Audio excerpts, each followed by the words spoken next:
দুইবারের বেশি প্রধানমন্ত্রী হতে পারবে না। টার্ম লিমিট থাকবে দুইবার। যিনি একবার প্রধানমন্ত্রী হয়েছেন তিনি রাষ্ট্রপতি হতে পারবেন না পরবর্তীতে।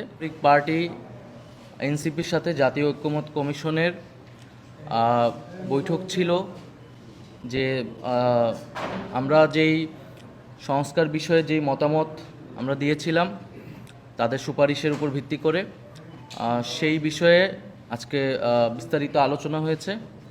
আজকে আমাদের আলোচনা আজকে সম্পূর্ণ হয়নি।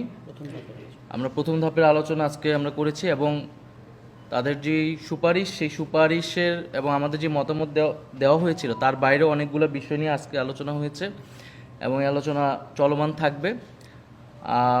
মোটা দাগে আমরা জাতীয় নাগরিক পার্টি বলেছি যে আমরা রাষ্ট্রের মৌলিক সংস্কার, যে সংস্কারের মাধ্যমে ফ্যাসিবাদী ব্যবস্থার বিলোপ, স্বৈরতান্ত্রিক রাষ্ট্র কাঠামোর পরিবর্তন করে আমরা একটা গণতান্ত্রিক রাষ্ট্রে প্রবেশ করতে পারবো, এটা আমাদের মোটা দাগে উদ্দেশ্য।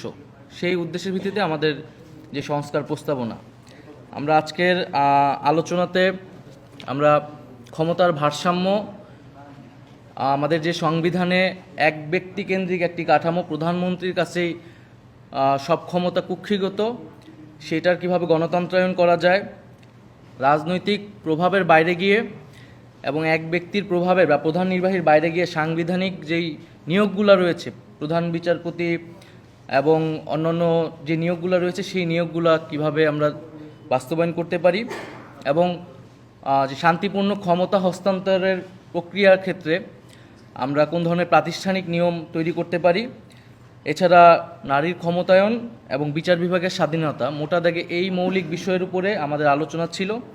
সেক্ষেত্রে আমরা প্রধানমন্ত্রীর ক্ষমতার ক্ষেত্রে আমরা বলেছি যে দুইবারের বেশি প্রধানমন্ত্রী হতে পারবে না। টার্ম লিমিট থাকবে দুইবার সর্বোচ্চ।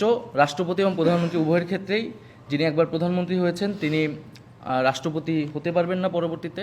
আমরা প্রধানমন্ত্রী শাসিত সরকার নয়, বরং মন্ত্রী পরিষদ শাসিত যে সরকার সেটার প্রস্তাবনা দিয়েছি।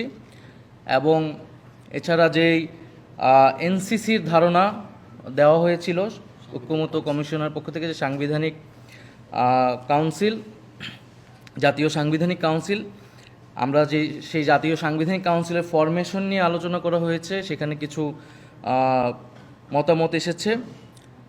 সাংবিধানিক কাউন্সিল হচ্ছে সাংবিধানিক যে গুরুত্বপূর্ণ পদ, সেই পদ নিয়োগগুলো দিবেন।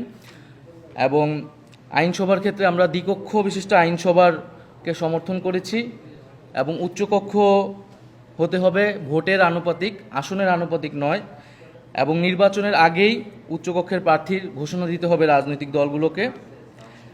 আমরা 100 আসনে নারী প্রার্থী প্রত্যক্ষ ভোটে প্রতিযোগিতা করে সংসদে যাবে, এ প্রস্তাবকে নীতিগতভাবে সমর্থন করেছি, কিন্তু এটার পদ্ধতি কি হবে সেটার কয়েকটা প্রস্তাবনা এসেছে, সেটা এখনও আমরা চূড়ান্ত হয়নি।